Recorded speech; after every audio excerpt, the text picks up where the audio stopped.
Hi guys, so I feel like I have not done one of these videos in a very long time, and it's because I haven't, and that is my Based on a True Story series, pretty much where I just tell you guys about different horror movies, I always try to word this right, that are actually based on true events, and I tell you about those true events because they are creepy. This is definitely inspired by Shane Dawson's conspiracy theories and Lisa's videos where she talks about love, murders, and all that stuff is definitely by why can't I talk today? It is definitely inspired by those videos. And today I want to tell you guys about the real life Texas Chainsaw Massacre. His name is Edward Ginn. I hope I'm pronouncing this right. I'll show you a picture of him here.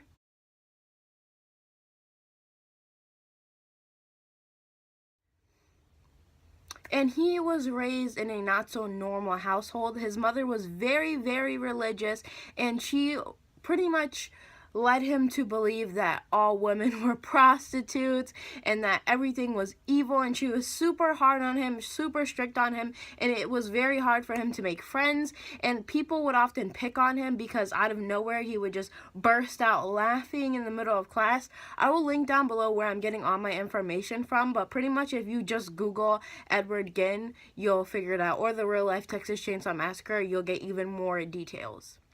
So it was very hard for him to make friends, which led him to have a very lonely kind of life, just him and his mother, and eventually his mother passed away, and this is where the craziness starts.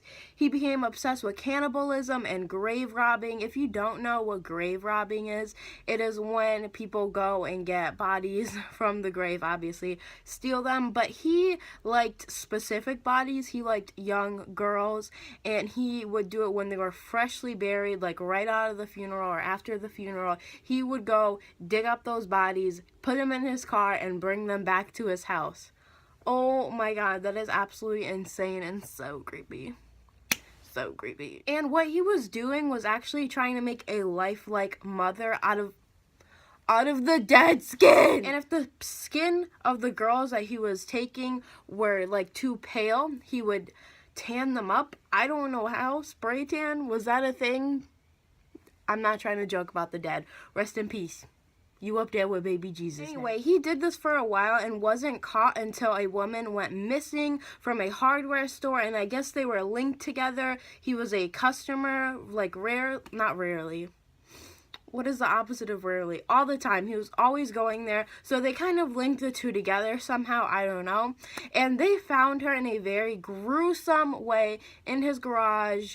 And let me just tell you, before I say the rest of the details, if you do not like gruesome things, if you are very like squeamish, if you don't like things that are graphic, anything like that, do not watch the rest of this video, because I'm going to tell you some things that are absolutely disgusting and crazy and are not for the like you just don't want to hear this if you aren't like me, a freaking weirdo, okay? So pretty much they found this woman hung upside down, just cut up, decapitated, and they quote unquote said she looked like a deer, like after you go hunting and all that stuff, which is absolutely disgusting and makes me want to puke, and I feel terrible. Now, later on, he admitted to killing 2 women. They found the remains of 2 women in his house, including the head of the woman that worked at the hardware store. I'm not going to put out her name or the other victim's name, but if you Google it, it's public record. You can very much find it. And yeah, they found a whole variety of disgusting and terrible things. A nipple... belt.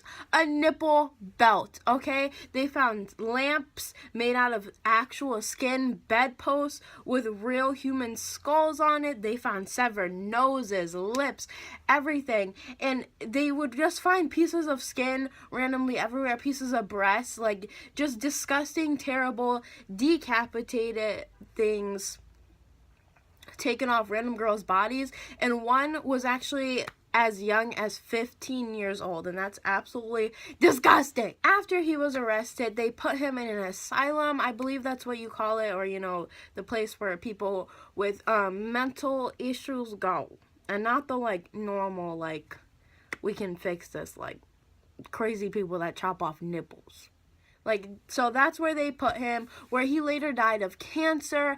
But while he was in prison, whatever insane place, someone actually burned down his house, and he just didn't care. He was like, whatever.